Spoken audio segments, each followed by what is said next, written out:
Everybody, I'm Muhammad Alzir. I'm Jared Kanashi. I'm Ariana Greer. And I'm Rose Nelson. As Dr. Wecker said, we are presenting our project on crow vocalizations, a research comparing 3 specific daily aggregations. So the reason we wanted to study crows is they're very interesting yet very complex animals. We believe that learning more about their forms of communication or the way they vocalize excuse me, will allow us not only to learn more about them, but also to gain better insight into animal behavior and science at large. So a few interesting facts that we picked up about crows is that they can remember faces, including human faces, they can conspire with one another, and they can also use tools in problem solving. So if we know information such as this about crows, imagine if they do have a form of communication, if we can somehow crack down on that code. So there has been a lot of research done on crow communication, on vocalization, but we are the first to take into consideration 3 different types of aggregations. Those being the post-roost aggregation. This is where it occurs at sunrise, and this is where crows join large communal groups, and we hypothesize that here they communicate about food and survival. After the post-roost aggregation, crows disperse into smaller, more stable groups called diurnal activity centers. Here they simply forage or eat throughout the entire day, up until sunset, where the pre-roost aggregation occurs. Once again, they join large communal groups, and we hypothesize that they communicate about food and survival. Finally, the roost itself. This is where up to 40,000 crows gather and sleep at night on lower branches. As most of you know, UW-Bothell is the perfect place to conduct this research. Every night we see thousands of crows all around campus, on the field, on the buildings. And this video was captured by Rose earlier on in the quarter of a pre-roost aggregation.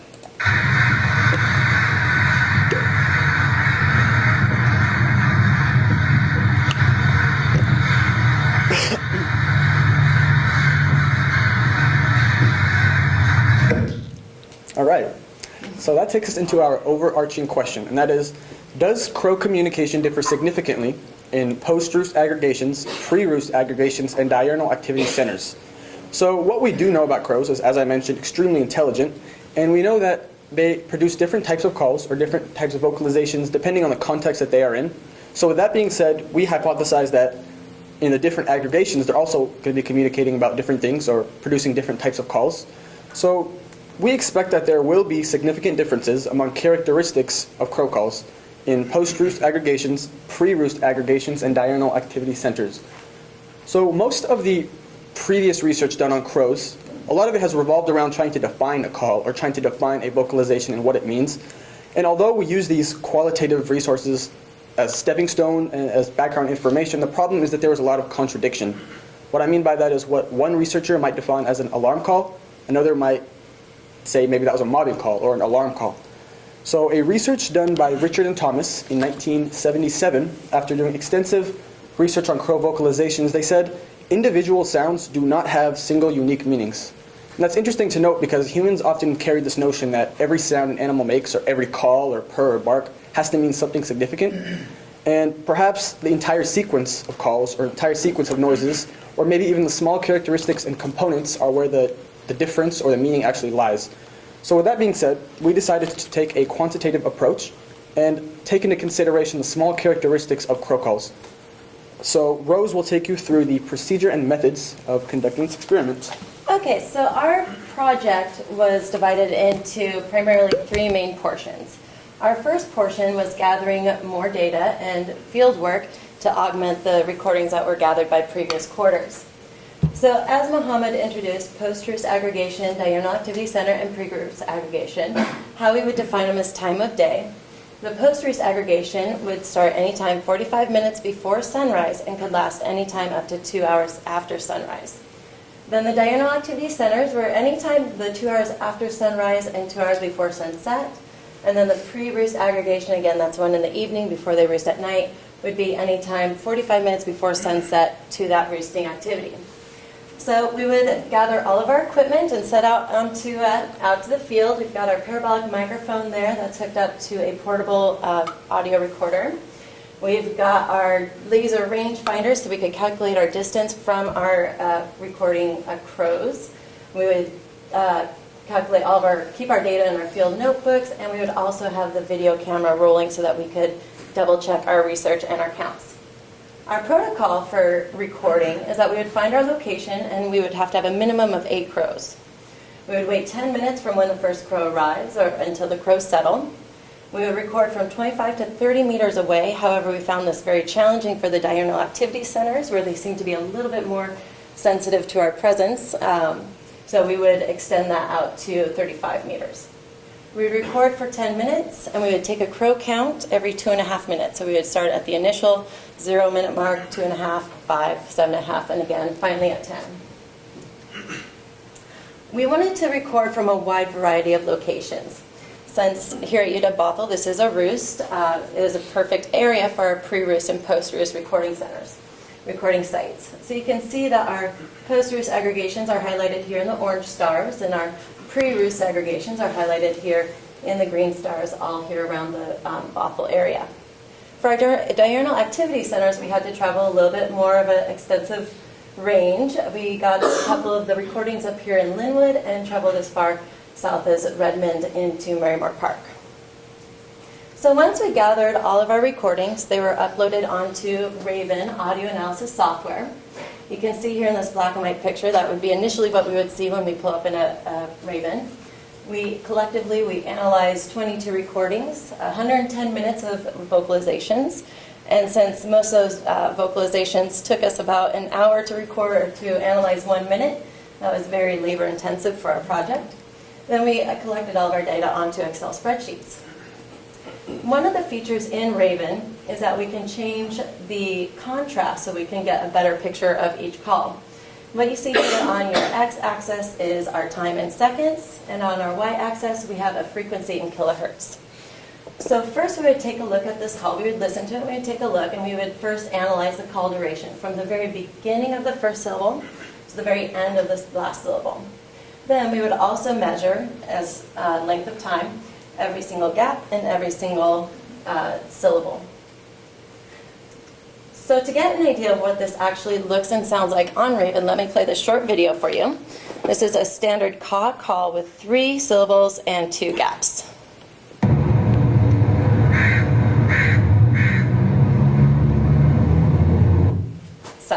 So that, again, is a standard caw call. So some variations within a standard caw call. One is called a rattle. And so again, we would measure the call duration from the very beginning to the very end. And since we cannot measure every single little element and every gap between every single element, we would simply count the elements. For example, this would be a 30-element rattle. To give you an idea what that would look and sound like on Raven, let me play this for you.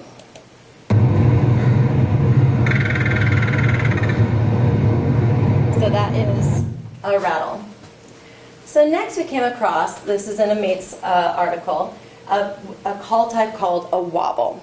And this, you can see there's some variation within the call. This would be analogous to a vibrato if you were to translate it into somebody singing. So it would typically be a longer duration than a standard syllable, and we would want to see and hear the variation in order for it to qualify as a wobble within our documentation. So again, I can play one for you.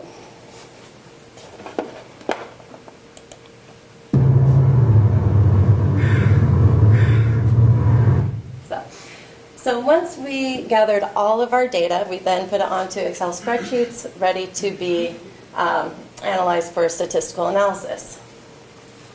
So as Rose said, this is an example of one of our Excel spreadsheets. This is an example from a diurnal activity center. It had 5 calls within the first 5 minutes.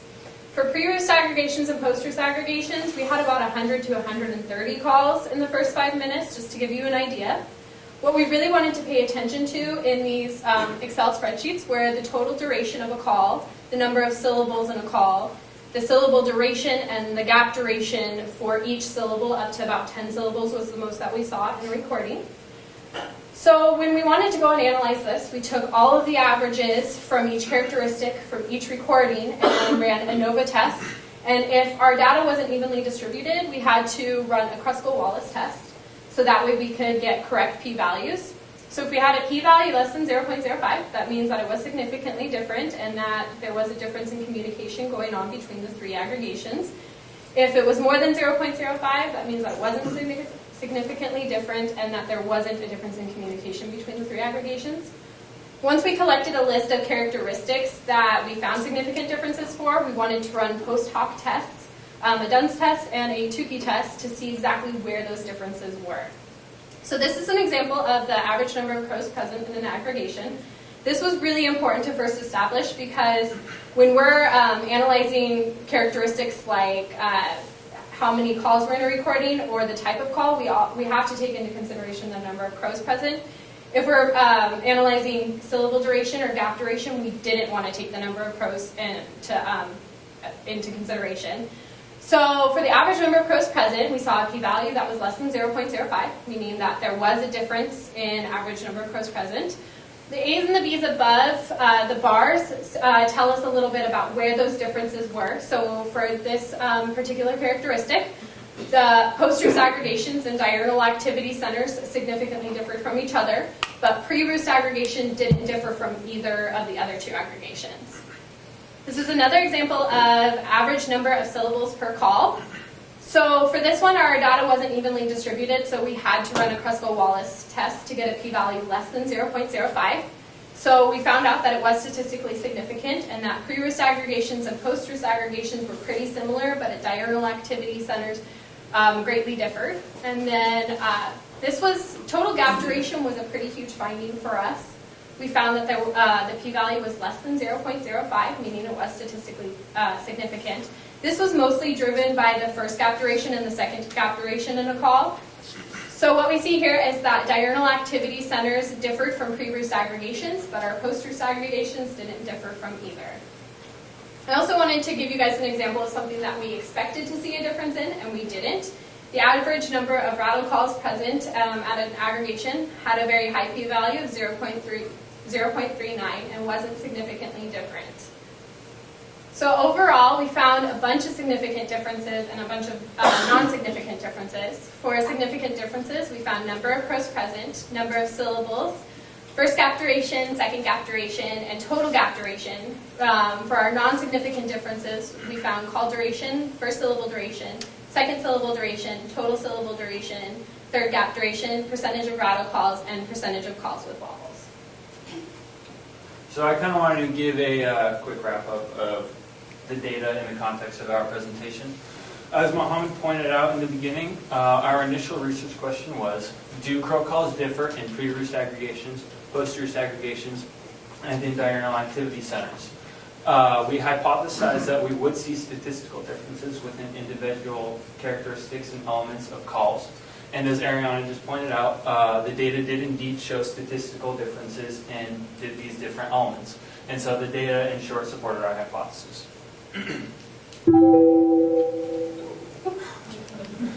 So, next step is to ask, what does all this data mean? To put what we found into the greater context of what's already known about crows and their vocalizations.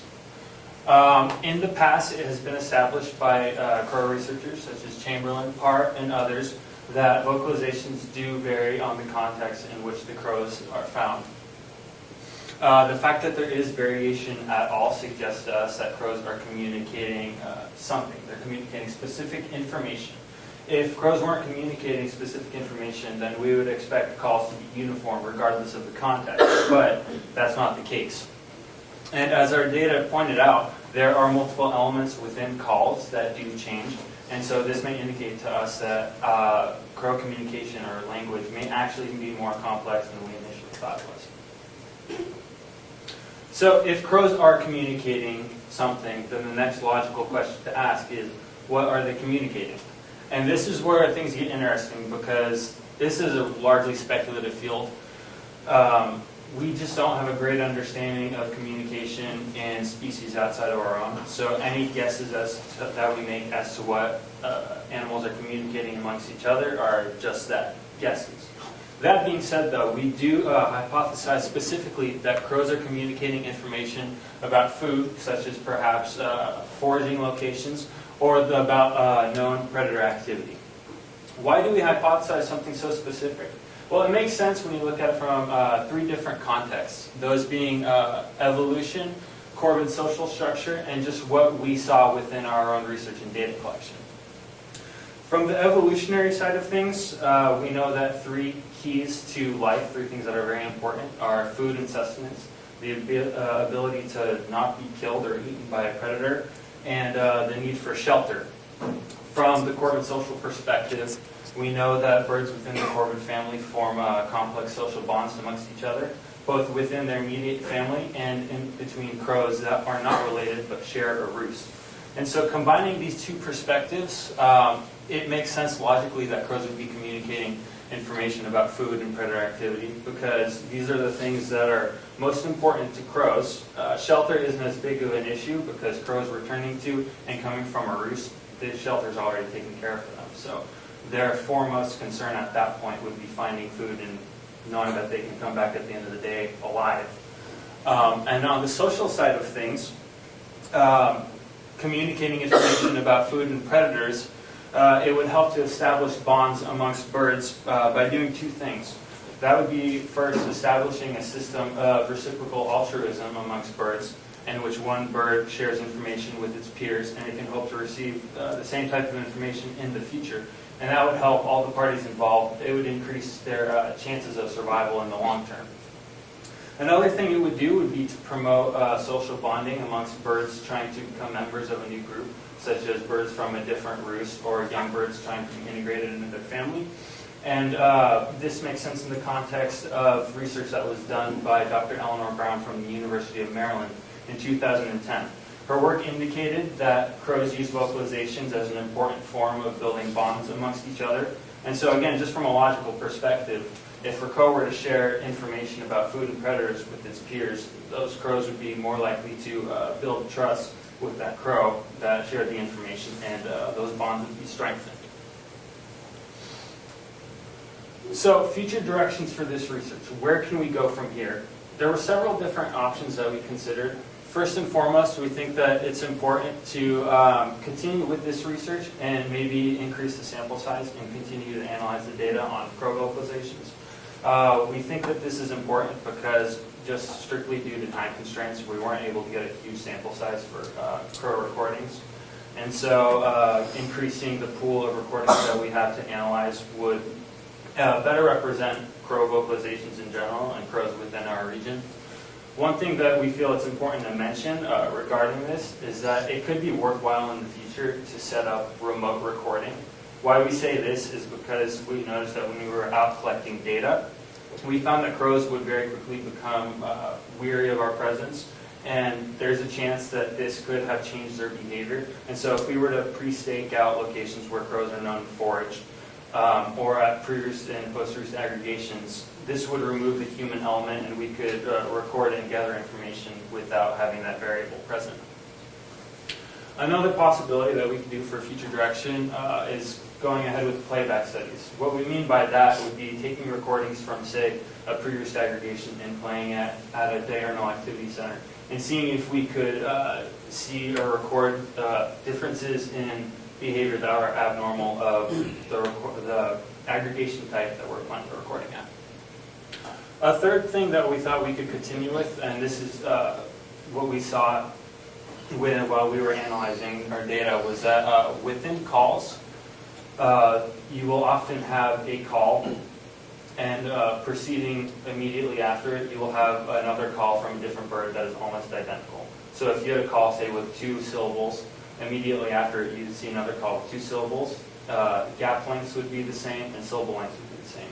And so we weren't sure if this was just due to statistical chance or if this is actually another element of passing on information amongst birds. So that's another direction that we could go. These are our sources, and we just wanted to thank you guys for your attention, and we want to thank Dr. Wacker for being a fantastic mentor this quarter.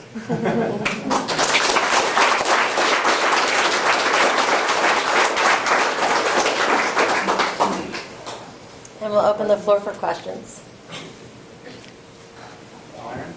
So why did your pre and post-roost aggregations are separated by time, but you guys also did those in 2 different locations? Is it not possible to have a single location where you're doing both pre and post-roost recording? You know, you could. The locations probably look further than they are. They're all like, I mean, our pre-roost aggregations were recorded right across 405, and our post-roost were right here and right on the other side. I mean, we could come like we could come one night and record on one tree and maybe get a recording and then come back that night and maybe look at the same tree. It is possible, but we also wanted to get a wide range of area too, like a little bit wider range of area. And I personally found that pre-roosts were better over there than they were over here. If we were doing a pre-roost over here, it was really hard because you've got, I mean, thousands of them. And it's really hard to get, when you're looking at Raven in particular, it's really hard to see where a call is, or because it looks just like white noise, basically. So, I mean, it is possible. It's just kind of spacing things out a little bit, if that makes sense. It's also a sample size thing too, and you guys would see it. So it's like, if you record the same people all the time, you're not going to know a lot of stuff to compare it to. So you don't want to, or they don't want to get the same photos, they don't want to look at the camera. Yeah, it was a higher priority for us to have the variation of crows rather than chancing just recording the same group over and over again. So, Did you guys actually look much at the frequencies of individual crows, or were you able to get that far as so like if it was a wobble, for example, did you see much variation in actual frequencies that they were hitting, like their sound waves? so Were they unique? That's one thing we did not get a chance to look at, the frequency. There's a couple things that we think in the future we should look at that Yeah. includes frequency and, Yeah. and even amplitude, see how loud the call is. And that could be a reason we were talking about. Maybe that could be significant if we were to look at frequency. So definitely future quarters, that's something that should be emphasized. in our time constraints, we really wanted to look at duration and pick that apart.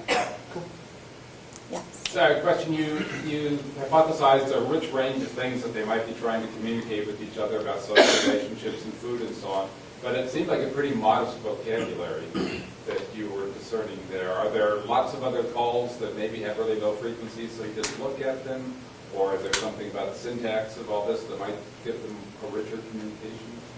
Again, that's because there's not clear data and research on those qualitative factors. That's why we're looking at the things that we could do quantitatively. So there is past research of defining a mob call, alarm call, and other things that have more context and meaning. But there was so much contradiction that, again, that was where we really focused on duration and things that we could quantify.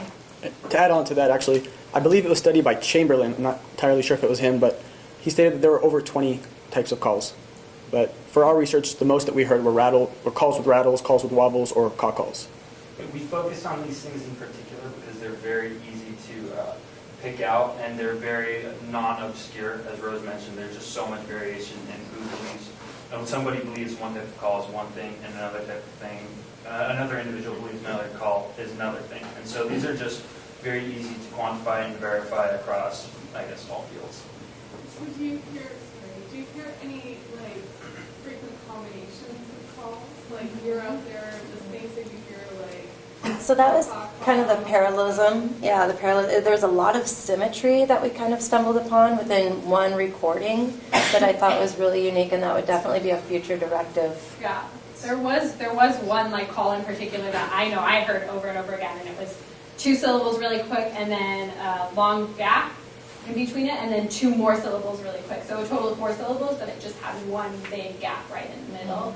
And I heard that really, really frequently too. So you got to wonder what exactly that's got to maybe mean something in particular if you're hearing it over and over and over again. All right, so we should move on. Let's thank these guys again.